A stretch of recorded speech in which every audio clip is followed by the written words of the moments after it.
Bizzy Honeybees for Kids. All rights reserved. 2019 by Tony R. Smith. Narrated by Wright and Jason Hill. Chapter 1. Bizzy Honeybees for Kids. Author Tony R. Smith. Honeybees produce honey, which is a valuable commodity. However, the production of honey is by no means the honeybee's most important function. The value of the honeybees comes from its ability to enhance agricultural crop production. Honeybees are the farmer's favorite insects. Honeybees travel throughout the flowering fields, moving from blossom to blossom, carrying pollen from one flower to the next. The transport of pollen from flower to flower is called pollination. Pollination is what causes plants to bear fruit. Without the work of the honeybee, our agricultural crops would suffer huge losses, and the plants would produce considerably less fruit and seed. Therefore, the honeybee's commercial value comes from the role it plays in the pollination of crops.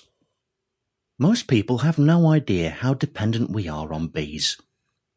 Much of what you eat is a product of bees doing what they do best: pollinating. If a food item originates from a plant that flowers, it may be bee pollination. In order for many crops to produce their fruits, bees must pollinate their flowers. In agricultural settings, where large populations of bees are needed, beekeepers may actually be hired to bring their beehives temporarily to farmers' fields. These beekeepers, sometimes called migrationary beekeepers, will move their bees from state to state for pollination or honey production.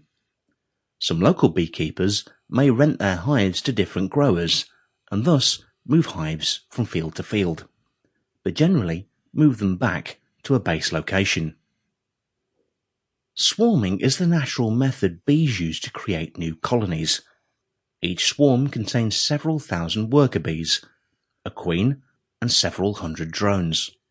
When the hive, especially the brood nest area, becomes crowded, the bees build swarm cells, new queen cells, and the old queen leaves with a swarm. The swarming bees cluster on a nearby site.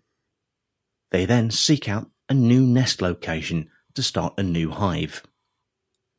Beekeepers try to prevent swarming in their hives by giving the bees room to expand the hive and ensuring that the colony has a productive queen. Beekeepers may decide to increase their beehives by dividing the strongest colonies into 2 or 3. Beekeepers may also increase their hives by buying packages of bees, or nucs, small nucleus or starter hives. Some beekeepers also collect wild swarms from trees and buildings, or they may get them from other apiaries, groups of beehives tended by beekeepers. It is the act of collecting nectar and pollen that makes the honeybee such a great pollinator of agricultural crops. As the bee moves within the flower, the dusty pollen, located on the anthers of the male parts of the flower, will stick to the hairy legs and body of the bee. When the bee leaves one flower and flies to another of the same species, the pollen on its body will be brushed onto the female part, pistil, of the new flower. Placing the male pollen on the female pistil is called pollination. It will cause the flower to bear fruit. Bee-aided pollination greatly increases the yield of many crops that would have to rely on accidental pollination by the wind if there were no bees present. Like the praying mantis, cockroach and butterfly, the honeybee is an insect. Insects are groups of animals that share several characteristics. First, insects have a hard skeleton on the outside of their bodies, called an exoskeleton. This exoskeleton covers the 3 insect body regions: the head, thorax, and abdomen. Second, insects have 6 legs and 4 wings connected to their thorax and a pair of antennae on the head. The antennae are used to detect odours and vibrations.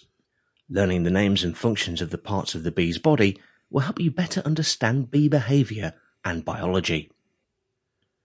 Not only do bees have all the characteristics of a base. Sample complete. Ready to continue?